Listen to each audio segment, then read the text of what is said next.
बड़ी खबर दिखा दूं, जब हाईकोर्ट का डंडा चल रहा है राज्य सरकार पर, उत्पाद विभाग पर, तब उत्पाद मंत्री बैद्यनाथ राम साहब ने उत्पाद सचिव को पितपत्र लिख दिया है और उनसे पूछ रहे हैं कि आखिर जो हम लोग जिस तरीके से शराब बेच रहे हैं, बैद्यनाथ राम ने सचिव को पत्र लिखकर पूछा है, उस तरीके से शराब बेचने में जो एजेंसियां हैं, जो कंपनियां हैं पूरे राज्य में, वो सरकार को बदनाम कर रही हैं। मतलब सीधा सीधा है कि राज्य सरकार अब शराब बेचने से अपना पल्ला झाड़ने वाली है और चुनाव के पहले व्यवस्था को जो है वो निजी हाथों में सौंपने की पूरी तैयारी कर ली गई है कि एक बार फिर शराब का टेंडर होगा, क्योंकि हाईकोर्ट का डंडा चल रहा है। जितनी दुकानें हैं वो ज्यादातर मंदिर के, स्कूलों के अगल बगल में दुकानें, अब सबको बंद करना पड़ेगा। नया दुकान कहां ढूंढेंगे?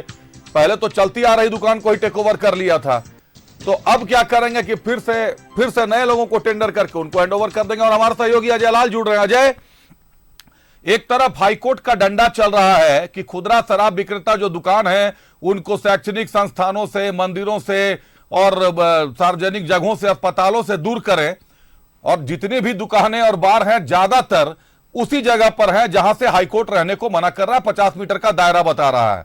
ऐसे में मंत्री साहब पत्र लिख देते हैं कि आउटसोर्सिंग कंपनियां हम लोगों को बदनाम कर रही हैं। मतलब तैयारी पूरी हो गई है कि निजी हाथों में अब शराब बिक्री को पुनः दे देना है। देखिए अभिषेक, आज का अपडेट यह है कि राज्य के उत्पाद मंत्री बैद्यनाथ साहब ने करीब 2 पन्ने का एक पत्र पत्र अपने विभागीय सचिव को लिखा है। उसमें कई बिंदुओं की चर्चा है। जिस बिंदुओं की आप चर्चा कर रहे हैं वो अभी शामिल है कि क्या जिन जगहों पर शराब की दुकानें हैं वो क्या राज्य हित में है, लोगों के हित में है।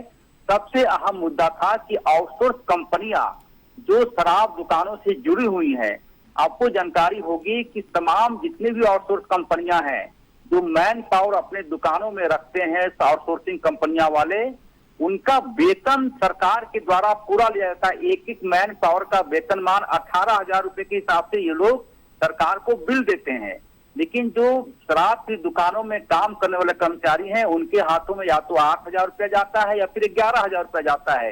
इस बात की सबसे बड़ी चिंता जाहिर की गई है पितपत्र में। बिल्कुल बिल्कुल अजय, चिंता जाहिर की गई है। लेकिन ये कमाल की बात है कि जब चुनाव का वक्त आया है तब ये चिंता साहब को आया। इसके पहले जब बनी थी, जब शराब विक्रेता नीति बनी थी, उस वक्त ही ये चिंता आ जानी थी, क्योंकि ये जो शिकायत है ये तो सालों पुरानी शिकायत है। और ये अलग मुद्दा है कि उत्पाद मंत्री को ये जानकारी में अभी आया, इसीलिए पत्र लिख दिया गया। लेकिन ये भी सच है कि हाईकोर्ट का डंडा इस पत्र के पीछे, और जो उत्पाद विभाग की प्लानिंग है कि किस तरीके से निजी हाथों में अब सौंप देना है, क्योंकि अब धीरे धीरे शराब के मामले में कई तरीके के मोड़ आने वाले हैं शराब बिक्री के मामले में। तो देखना दिलचस्प होगा कि आगे का नजारा क्या होता है। धन्यवाद अजय, हमसे जुड़ने के लिए, तमाम जानकारियों के लिए।